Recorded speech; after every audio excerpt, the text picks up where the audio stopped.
The event hall was packed, a constant hum of voices and the sound of cameras adjusting their focus filling the room. Reporters from various media outlets settled into their seats, reviewing notes, adjusting microphones, and exchanging expectant glances. At the center of attention, the stage was lit up, with a podium and a discreet backdrop displaying the logo of Karoline Leavitt's campaign. The tension in the air was palpable. Everyone knew this press conference wouldn't be like any other. Karoline Leavitt entered the hall with confident strides, wearing an impeccable pantsuit in muted tones that exuded authority and elegance. Her green eyes quickly scanned the room, assessing every face. She knew many there weren't there to listen, but to attack. Among the attendees, one stood out. Emily Carter, a reporter known for her sharp questions and strong liberal bias. She sat in the front row, a subtle smirk on her lips, as if already anticipating the verbal takedown she had planned. Karoline stepped onto the stage and adjusted the microphone. The room fell silent, all eyes on her. She began to speak, her voice calm but firm, echoing through the space like a well-rehearsed melody. She outlined the key points of the bill she was advocating for, highlighting the benefits it would bring to underserved communities and the economy. However, it was clear that many in the audience weren't convinced. Journalists exchanged skeptical glances, and some were already preparing their questions, eager to dismantle her arguments. When Karoline finished her opening remarks, she opened the floor for questions. Hands shot up immediately, but it was Emily who was handed the microphone first. She stood up, looking directly at Karoline, a glint of challenge in her eyes. "Karoline," she began, her tone a mix of courtesy and sarcasm, "many critics say your policies are outdated and directly harm minority communities. How do you respond to these accusations?" The question echoed through the hall, and a heavy silence settled over the room. All eyes turned to Karoline, waiting for her response. She, however, didn't seem surprised. With a slight smile on her lips, she paused dramatically, as if savoring the moment. The audience held its breath, and the stage was set for the confrontation. Everyone expected. "Thank you for the question, Emily," she began, her voice soft but firm. "But before I answer, I'd like to make a small correction. You mentioned that my policies are outdated and harm minorities. I'd like to know what data you're basing that claim on." Emily wasn't expecting that. She frowned for a moment, but quickly regained her composure. "Well," she replied, "there are several studies showing how conservative policies in general tend to marginalize underserved communities. Additionally, your recent bill on corporate tax cuts seems to completely ignore the needs of the lower classes." Karoline kept her gaze fixed on her, unblinking. "Interesting," she said, her tone a mix of curiosity and irony. "Could you cite those studies? Because, as far as I know, the data shows that our policies have helped reduce unemployment in underserved communities and increased access to job opportunities. Moreover, the corporate tax cuts have encouraged investments in areas that were previously neglected." Emily hesitated for a moment, but didn't back down. "Even if that's true," she countered, "we can't ignore the fact that many of your policies are seen as inhumane and insensitive. For example, your stance on immigration has been widely criticized by human rights groups. How do you respond to those criticisms?" Karoline took a deep breath, as if preparing for battle. "Emily," she began, "I think it's important to distinguish between constructive criticism and biased narratives. My position on immigration is based on national security and respect for the law. That doesn't mean I don't care about people seeking a better life. On the contrary, I believe we can help more people by following the law and ensuring our system is fair and efficient." The audience began to murmur, some agreeing with Karoline, others clearly siding with Emily. The reporter, however, wasn't ready to give up. She adjusted the microphone and continued, "But what about the families separated at the border? How do you justify the suffering caused by your policies?"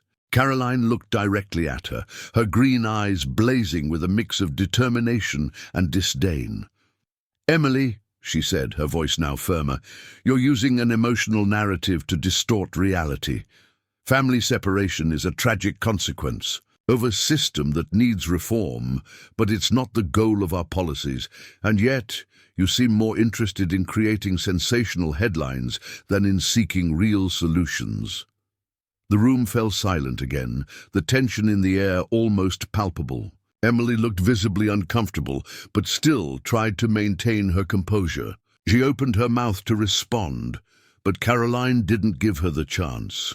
"If you truly care about these families," she continued, "perhaps you should focus on reporting the facts fairly and balancedly, rather than twisting the truth to serve your political agenda." The audience erupted in applause, some even standing up to cheer for Karoline. Emily, on the other hand, stood frozen, unsure of what to say. She had been disarmed, and everyone in the room knew it. The hall was still buzzing with applause, but Karoline didn't let the momentary euphoria distract her. She knew this was just the beginning. Emily Carter was still standing, holding the microphone with an expression that mixed frustration and disbelief. She clearly hadn't expected to be confronted like that, and was now trying to regain control of the situation. Karoline, however, wasn't in a rush. She paused, looking at the audience with a calm and confident gaze. Her green eyes scanned the room as if assessing every person present. She knew many were rooting for her, while others were eagerly waiting for any misstep they could use against her. Emily finally found her words. "Karoline," she began, trying to maintain a professional tone, but with a slight tremor in her voice, "are you suggesting that the media isn't doing its job properly? That we're distorting the facts?" Karoline didn't respond immediately. She paused again, this time longer, as if savoring the moment. The room fell silent, all eyes on her, waiting for her next word. Even the most seasoned reporters seemed to be holding their breath. Finally, she smiled slightly and looked directly at Emily.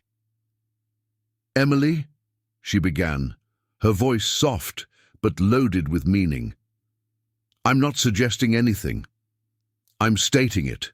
The media has a crucial role in our society, and it's sad to see how some of you have chosen to abandon objectivity in favor of biased narratives." The room fell silent once more, the tension in the air almost palpable. Emily seemed to be struggling to find a response, but Karoline didn't give her the chance. She knew this was the decisive moment and was ready to deliver the final blow. The night had barely begun, and the video of the press conference was already everywhere. On social media, the clip of Karoline Leavitt responding to Emily Carter with a mix of facts, logic and sarcasm had gone viral within hours. The hashtag Karoline Leavitt Clapback began trending on Twitter, with thousands of users sharing the video and commenting on the reporter's public humiliation. "Karoline Leavitt just gave a masterclass on how to handle biased media," one user wrote, accompanied by a clapping emoji. Another tweet read, "Emily Carter got destroyed in under 5 minutes. Someone needs to see this." The video was reposted countless times, garnering millions of views and sparking a wave of memes and sarcastic comments. Meanwhile, Karoline was in her office monitoring the impact of her performance. She knew the press conference would be important, but even she hadn't expected the video to become so popular. Her phone kept ringing, with congratulatory messages from colleagues, supporters, and even some political opponents who admired her ability to handle the press. "You were amazing, Karoline," one of her aides said, entering the office with a wide grin. "The video already has over 5 million views on Twitter, and the numbers keep climbing. You managed to expose media bias in a way no one expected." Karoline smiled, but remained composed. "Thank you," she replied, glancing at the computer screen where the video continued to play. "But we can't get carried away. There's still a lot of work to do." Across town, Emily Carter was in her apartment, trying to process what had happened. She had turned off her phone after receiving countless messages from colleagues and friends, some supportive, others clearly sarcastic. The video of the press conference was everywhere, and she knew there was no escaping the fallout. She opened Twitter and saw the hashtag Karoline Leavitt Clapback at the top of the trending topics. She clicked on the video and watched again as Karoline dismantled her with surgical precision. Every word seemed to echo in her mind, and she felt a knot in her stomach as she realized how exposed she was. "How did I let this happen?" she thought, closing her eyes and taking a deep breath. She knew she'd have to deal with the consequences of her public humiliation, but for now, all she wanted was to disappear. Meanwhile, the memes kept coming. One showed a photo of Karoline with the caption, "When you try to corner Karoline Leavitt, but she destroys you with facts and logic." Another meme featured Emily with a shocked expression, accompanied by the caption, "Emily Carter after getting an epic clapback." The night was long for both of them. Karoline celebrated her victory with a small gathering of aides, while Emily tried to regroup, planning her next move. But for now, she knew she had been defeated, and everyone there had witnessed her fall.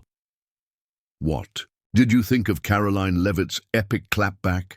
Leave your comment below and share this video if you believe in the power of words and the importance of honest dialogue. Don't forget to subscribe for more content like this.